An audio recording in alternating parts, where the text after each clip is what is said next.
নমস্কার আমার সকল ভ্রমণ বন্ধুরা। আশা করি পরম দয়াময় উপরওয়ালার দয়াতে সবাই অনেক অনেক ভালো আছেন। আজ আমি আপনাদেরকে শক্তিপীঠ মাতা ক্ষীরভবানী মন্দির দর্শন সম্বন্ধে খুঁটিনাটি সমস্ত তথ্য জানাবো।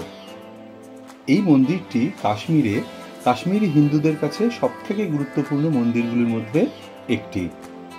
এই মন্দিরের অধিষ্ঠাত্রী দেবী হলেন সুরক্ষা, শক্তি, দানশীলতার এবং ঐশ্বরিক নারী শক্তির প্রতীক মাতা পার্বতী বা মাতা দুর্গার অংশ।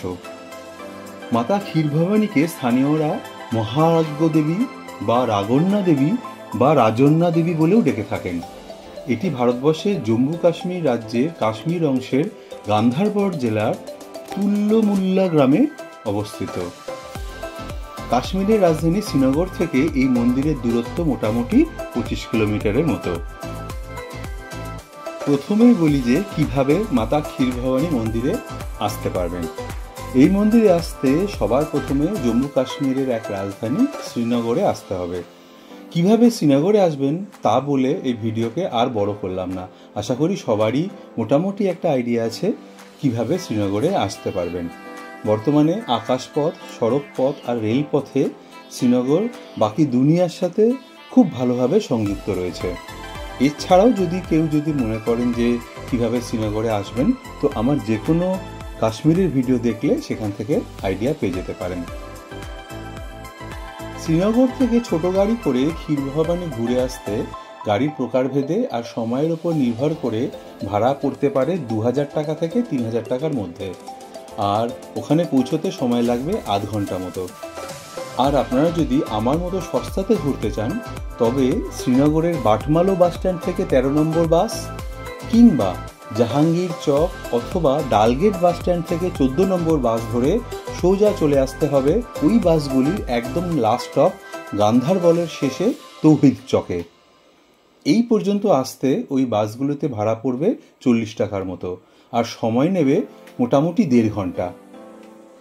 সকাল 7টা থেকে সন্ধ্যে 7টা পর্যন্ত মোটামুটি ওই বাসগুলি প্রতি আধ ঘন্টা পর পর দুই দিক থেকেই চলাচল করে। শ্রীনগর আর গান্ধারবল দুই দিক থেকেই এই বাসগুলো এই সময়ের মধ্যে সারা দিন ধরেই যাতায়াত করে। শ্রীনগর ফেরার জন্য গান্ধারবল থেকে লাস্ট সন্ধ্যে 7টা বা তারও পর পর্যন্ত আসার বাস পাওয়া যায়। এইবার এই তৌহিদ চক থেকে টুকটুক পাওয়া যায় একদম মন্দির পর্যন্ত পৌঁছাতে। মন্দির পর্যন্ত এখান থেকে অর্থাৎ তৌহিদ চক থেকে যেতে ভাড়া পড়বে গোটা টুকটুক গাড়ি নিলে 75 টাকার মতো, আর যদি শেয়ার করে যান তাহলে মাথা কিছু পড়বে 15 টাকা করে। সময় লাগবে 10 মিনিট মতো। টুকটুক একদম মন্দিরের সামনে এসে নামিয়ে দেবে। একটু সামনে এগুলি এবার মাতার মন্দিরের বড় গেট দেখতে পাওয়া যাবে। আর মন্দিরের সামনে রয়েছে সমস্ত গাড়ির স্ট্যান্ড, আর এই স্ট্যান্ডে চারপাশ ঘিরে রয়েছে মন্দিরের পূজার সামগ্রীর আর বিভিন্ন রকমের খাবারের দোকানপাট। সামনে এগোলে দেখতে পাবেন মন্দিরের মূল ফটক বন্ধ করা রয়েছে। পাশের একটা ছোট গেট দিয়ে ভেতরে ঢুকতে হবে। গেটের বাইরের কাঁটাতার আর বিভিন্ন অস্ত্রশস্ত্রওয়ালা গাড়ি আর সশস্ত্র সেনাবাহিনীর ফৌজ দেখলে মনে হবে না যে কোনো মন্দিরে ঢুকতে চলেছেন, মনে হবে যেন অতি সংবেদনশীল কোনো দুর্গে প্রবেশ করতে চলছেন। অতীতে বেশ কয়েকবার এই মন্দির সন্ত্রাসবাদ আর হামলার সম্মুখীন হওয়াতে বর্তমানে দেশের জন্য নিবেদিত প্রাণ ভারতীয় সেনাবাহিনীর নিরন্তর প্রহরায় এই মন্দিরকে সর্বক্ষণ সুরক্ষা আর রক্ষা করা হয়। 115 নম্বর বিএন সিআরপিএফ এর একটি দল বহু বছর ধরে তাই এই মন্দিরে মোতায়েন করা রয়েছে। এবার মন্দিরের মেন গেটের পাশে ছোট গেট দিয়ে ভেতরে ঢুকলে প্রথমেই একটি রেজিস্টার বইতে নিজের নাম, ঠিকানা আর নিজের আধার কার্ড নম্বরটি লিখে দিয়ে তারপরে মন্দিরের ভেতরের দিকে প্রবেশ করতে পারা যাবে। এবার সামনে রাস্তা সোজা এগিয়ে গেছে মূল মন্দিরের চত্বরের দিকে।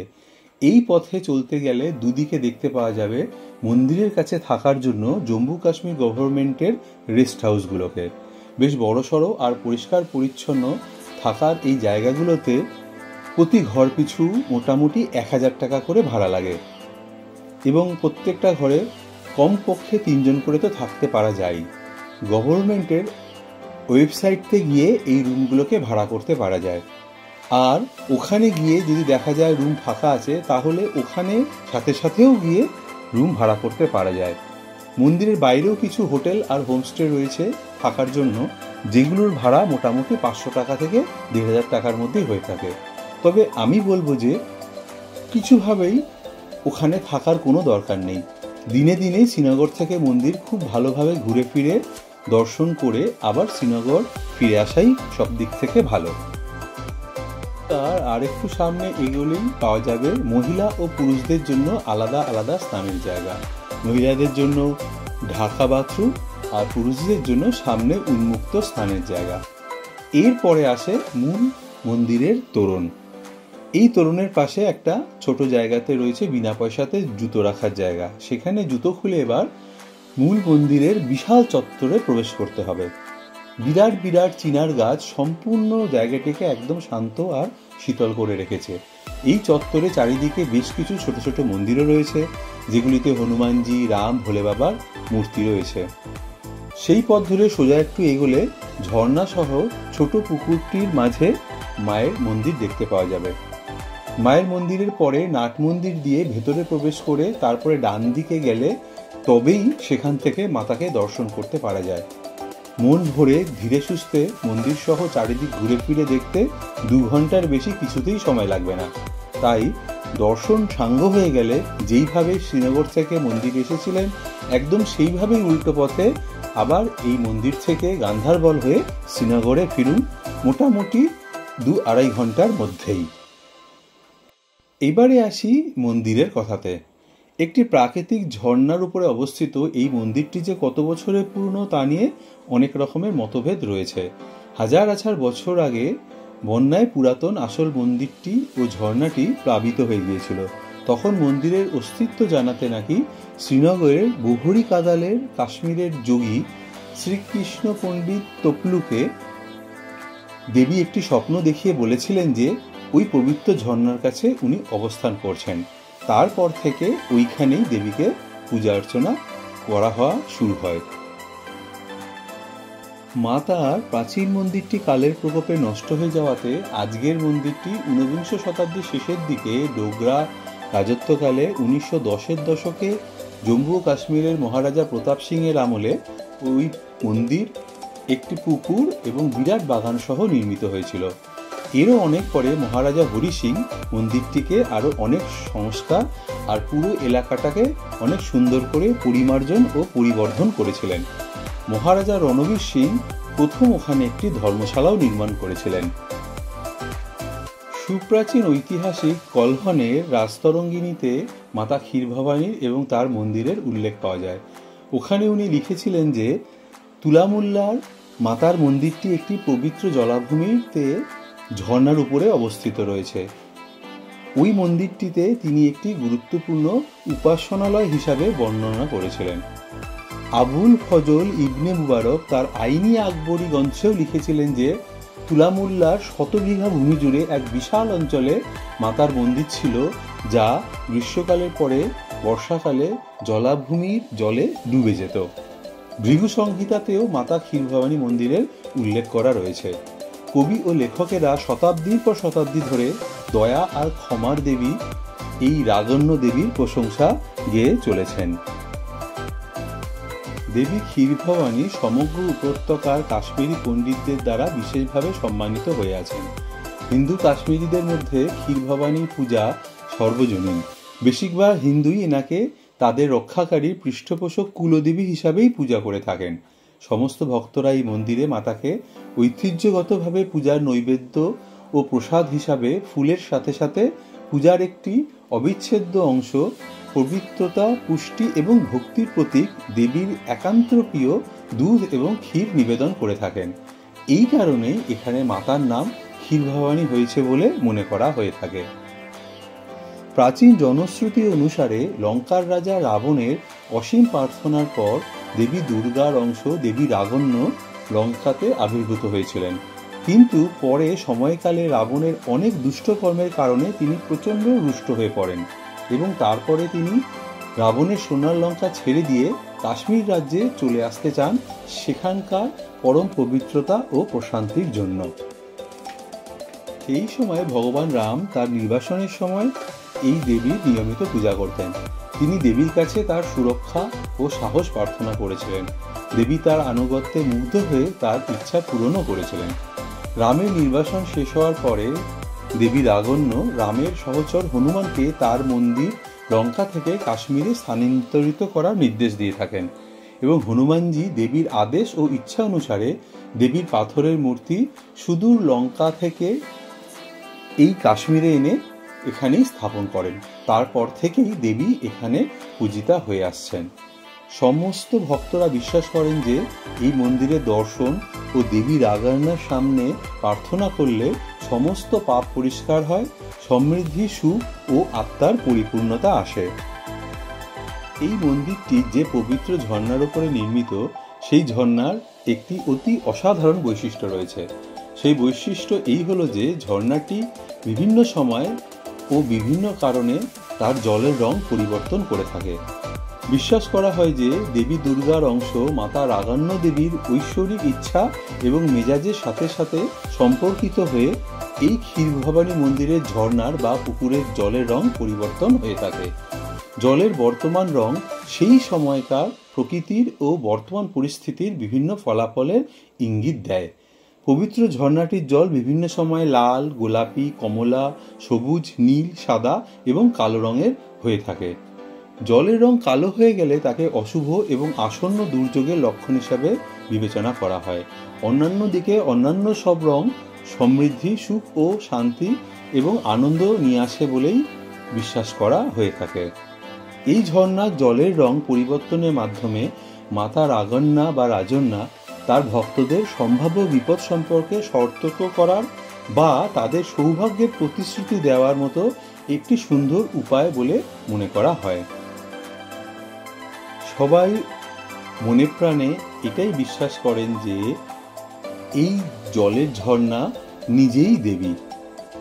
প্রকৃতপক্ষে প্রাচীন মতে যদি ভক্তরা জলের রঙে কিছু পরিবর্তন দেখতে পান, তবে তারা দেবীর মেজাজ সম্পর্কে একটা ধারণা পান। সাধারণত এই জলকে যখন স্ফটিকের মতো স্বচ্ছ দেখা যায়, তখন এই ধারণা করা হয় যে দেবী সন্তুষ্ট ও মনের হিসাবে অনেক শান্ত রয়েছেন। পুকুরে বা ঝর্ণার জলের রঙের এই পরিবর্তনগুলিকে দেবীর অশুভ লক্ষণ ও অসন্তোষের বহিঃপ্রকাশ বা দুর্যোগের সতর্কীকরণ হিসাবে বিবেচনা করা হয়।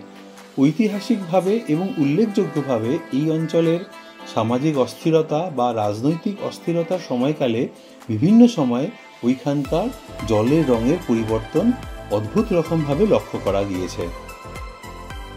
মন্দিরটি কেবল ভগবানের প্রতি বিশ্বাসের স্থান নয়, বরং হাজার হাজার বছর ধরে সমগ্র কাশ্মীরের আধ্যাত্মিক ও সাংস্কৃতিক ঐতিহ্যের কেন্দ্র ও প্রতীক। এই মন্দিরের ঐতিহাসিক গুরুত্ব এবং এর আকর্ষণীয় ঐতিহ্য ও স্থাপত্য গোটা কাশ্মীর সহ সারা পৃথিবীর লক্ষ লক্ষ ভক্তের হৃদয়ে এক অসাধারণ ভূমিকা প্রাচীনকাল থেকেই বহন করে চলেছে। কাশ্মীরি পণ্ডিতদের সাংস্কৃতিক পরিচয়ে ক্ষীরভবানী মন্দির এক অনন্য স্থান দখল করে রয়েছে। অনেক কাশ্মীরি পণ্ডিতরা তাদের আত্মার অটুট বন্ধনের প্রতীক হিসাবে এই মন্দিরটিকে অতীতকাল থেকে মেনে চলেছেন। এই স্থানটি কাশ্মীরের এমন কয়েকটি ব্যতিক্রম স্থানের মধ্যে একটি, যেখানে বিভিন্ন সময়ে গুরুতর সন্ত্রাসী হুমকি এবং আক্রমণ সত্ত্বেও হিন্দু পুরোহিতরা কখনো কোনোদিন এই মন্দির ত্যাগ করেননি। এমনকি 1990-এর দশকে অশান্ত বছরগুলিতে কাশ্মীরি পণ্ডিতদের দেশত্যাগের সময়তেও এই মন্দিরে নিয়মিতভাবে পূজা অর্চনা হয়েছে। এই মন্দিরের কেন্দ্রে ষড়ভুজের আকৃতির একটি ঝর্ণা বা পুকুর রয়েছে। ঝর্ণার ঠিক মাঝেই রাজন্যা দেবীর ছোট মার্বেল মন্দির রয়েছে, যেখানে দেবীর মূর্তির সাথে ভগবান শিবেরও লিঙ্গমূর্তি রয়েছে। দেবীর সাদা রঙের মন্দিরের স্থাপত্যটি সরল কিন্তু সুন্দরভাবে মসৃণ ধূসর পাথর ব্যবহার করে তৈরি করা রয়েছে। 6 কোণযুক্ত চারিদিকে লোহার রেলিং দিয়ে ঘেরা একটি ছোট পুকুর বা ঝর্ণার মধ্যে 4টি থামযুক্ত উপর নিচে লম্বা আকৃতির মন্দিরটির মধ্যে থাকা আরও একটি ছোট মন্দিরে বা গর্ভগৃহে মাতার মূর্তি শিবলিঙ্গের সাথে বিরাজ করছেন। মন্দিরের চূড়াটি সোনালী রঙের। পুকুরের ধার থেকে মন্দিরে যাওয়ার কিন্তু কোনো রাস্তা বা পথ নেই। একটি কাঠের পাতাটন ফেলে রাখা হয়েছে এই পার থেকে মন্দিরে যাওয়ার জন্য বা মন্দিরে পৌঁছাবার জন্য। সমস্ত ভক্তরা তাদের পূজার নৈবেদ্য, পূজার সামগ্রী মন্দিরের সামনের পুকুরের জলে নিবেদন করে থাকেন। মন্দিরের সামনে একটি বড় নাট মন্দির বা প্রার্থনা স্থান রয়েছে, যেখানে ভক্তরা বসে বা দাঁড়িয়ে মাতার দর্শন বা মাতার ধ্যান করতে পারবেন। একদম শান্ত ও নিরিবিলি মন্দির এলাকাতে অনেকগুলি বিশাল বিশাল পুরানো চিনার গাছ রয়েছে, যার নিচে তীর্থযাত্রীরা সান বাঁধানো জমিতে বা ঘাসের জমিতে বসে বিশ্রাম নিতে পারেন বা নিশ্চিন্তে ঘুমিয়েও নিতে পারেন। মন্দিরের একদম শান্ত এবং নিঃস্ব পরিবেশ তীর্থযাত্রীদের ধ্যান এবং ঈশ্বরের সাথে এক হওয়ার জন্য একটি আদর্শ পরিবেশ দান করে থাকে। ক্ষীরভবানী মন্দিরে পালিত অনেকগুলি উৎসবের মধ্যে সবথেকে গুরুত্বপূর্ণ উৎসব হলো জেঠ অষ্টমীর সময় বার্ষিক উৎসব। এই সময় মন্দির চত্বরের প্রতি বছর একটি মেলা অনুষ্ঠিত হয়। অমরনাথ তীর্থযাত্রার পরে এই অঞ্চলে অর্থাৎ কাশ্মীরে হিন্দুদের সবথেকে বড় সমাবেশগুলির মধ্যে এটি একটি। এই মেলা প্রতি বছর জ্যৈষ্ঠ মাসের শুক্লা অষ্টমীর সময়, সাধারণত ইংরাজি মে বা জুন মাসে অনুষ্ঠিত হয়, যা জ্যৈষ্ঠ অষ্টমী নামেও পরিচিত। এই দিনটি জম্মু ও কাশ্মীরের একটি সরকারি ছুটির দিন। দেশের বিভিন্ন প্রান্ত থেকে লক্ষ লক্ষ বা হাজার হাজার ভক্তরা এই দিনে দেবীর উপাসনা করতে মন্দিরে এসে সমবেত হন এবং সেই দিনকে সবাই উপবাস করে থাকেন। সমস্ত ভক্তরা বিশ্বাস করেন যে এই পূর্ণিমার অষ্টমী তিথিতে মন্দিরের পুকুরের বা ঝর্ণার জল তার রং পরিবর্তন করবে, আর এই জলের রং পরিবর্তনের দ্বারা মাতা তার ভক্তদেরকে আগামী সময়টা কেমন কাটবে তার পূর্বাভাস দিয়ে থাকেন। তাই এই জলের রং বদল কেবল একটি শুধুমাত্র বৈশিষ্ট্য নয়, বরং স্বর্গ থেকে আসা দেবীর একটি ভবিষ্যৎবাণীও বটে। অতীতে কাশ্মীরি পণ্ডিতদের অত্যাচারের সময় এবং এমনকি কোভিড মহামারীর সময়েও কোভিডের 1 মাস আগে এই ঝর্ণার জলের রং কালো হয়ে গিয়েছিল বলে সবাই বলে থাকেন। এই জেঠ উৎসবের দিনে সাধু ও ধর্মীয় নেতা সহ সকল ভক্তরা বিভিন্ন রকমের আচার অনুষ্ঠান এবং প্রার্থনার মাধ্যমে মাতার স্তবগান করেন, চারিদিকে প্রদীপ জ্বালান এবং পবিত্র ঝর্ণায় ফুল ও দুধ নিবেদন করে সবার মনে এক অসাধারণ আধ্যাত্মিক উদ্দীপনা যোগ করেন। অনেক ভক্তরা তাদের সাথে নারকেল, ফল ও অন্যান্য নৈবেদ্য নিয়ে আসেন এবং পূজা অর্চনা এবং আচার অনুষ্ঠানের পরে সেগুলিকে দরিদ্রদের মধ্যে বিতরণ করে দেওয়া হয়। প্রত্যেক লক্ষ্মী পূজার দিন এবং নবরাত্রের সময়ও এই মন্দিরে অত্যন্ত জাঁকজমকপূর্ণভাবে মেলা, পূজা ও যজ্ঞের আয়োজন করা হয়ে থাকে। সারা বছর প্রতিদিন সকাল 7টা থেকে বিকেল 4:30 পর্যন্ত সাধারণত মন্দির খোলা থাকে জনগণের দর্শনের জন্য। মন্দিরে নিজস্ব দোকানে বা কাউন্টারে মাতাকে পুজো দেওয়ার জন্য প্রসাদের টুকরি পাওয়া যায়। টুকরির বিভিন্ন সাইজ অনুযায়ী সেগুলির দাম 50 টাকা, 300 টাকা আর 400 টাকা হয়ে থাকে। মনে রাখবেন, মন্দিরে কোনো রকম চামড়ার জিনিসপত্র নিয়ে ঢোকা বারণ রয়েছে। প্রসঙ্গত বলি যে কাশ্মীরের কুপওয়ারার ঠিক করেও আরও একটি মাতা ক্ষীরভবানীর মন্দিরে রয়েছে, সেটির কথা না হয় পরে বলা যাবে। কোনো রকম স্থানীয় গোলযোগ না হলে সারা বছর ধরেই এই মন্দির দর্শন করতে যেতে পারা যায়। কোনো রকম প্রবেশ মূল্য লাগে না এই মন্দির দর্শন করতে। সাধারণত মাদক জাতীয় কিছু পান করে আর আমিষ জাতীয় খাবার খেয়ে মন্দিরে প্রবেশ করতে বারণ করা হয়ে থাকে। পুরুষ মহিলা সবাইকেই যে কোনো ধরনের শালীন কাপড় জামা পরেই মন্দিরে প্রবেশ করতে বলা হয়। কেউ কিছু দান করতে চাইলে দানপেটিতে বা মন্দিরের অফিসে নিজের ইচ্ছা মতো তাদের দান করতে পারেন। মন্দিরে ভক্তদের জন্য প্রসাদ পাওয়ার ব্যবস্থা থাকে। মাঝে মাঝেই বিভিন্ন ভক্তরা তাদের মনস্কামনা পূর্ণ হওয়ার পরে মন্দিরে জনসাধারণকে খাওয়ানোর জন্য বড়সড় ভান্ডারা দিয়ে থাকেন। পুরো মন্দির চত্বরেই মোবাইল ব্যবহার করা যায়। ইচ্ছা মতো সমস্ত জায়গাতে যত খুশি মন্দিরের মধ্যে ছবিও তোলা যায়। মন্দির চত্বরে উপযুক্ত পানীয় জলের আর টয়লেটের সুব্যবস্থা রয়েছে। এই এলাকাতে এয়ারটেল, জিও, বিএসএনএল এবং ভোদা সব কোম্পানির মোবাইল নেটওয়ার্কই যথেষ্ট ভালো রকম কাজ করে। তবে হ্যাঁ, এখানে বলে রাখি যে আপনারা নিশ্চয়ই জানেন যে কাশ্মীরে কিন্তু সব সিম কোম্পানির কেবলমাত্র পোস্টপেড সিমই চলে। আপনার কাছে যদি প্রিপেড সিম থাকে তাহলে কিন্তু কাশ্মীরে আসলে সেই সিম আর চলবে না। এই মন্দিরটি শ্রীনগরের অনেকটাই কাছে হওয়াতে এখানে আসা পর্যন্ত রাস্তাতে প্রচুর পেট্রোল পাম্প আর চারিদিকে প্রচুর ওষুধের দোকানও রয়েছে। মন্দির আসার পথে প্রচুর এটিএম পাওয়া যায়, মন্দিরের কাছেও এটিএম রয়েছে।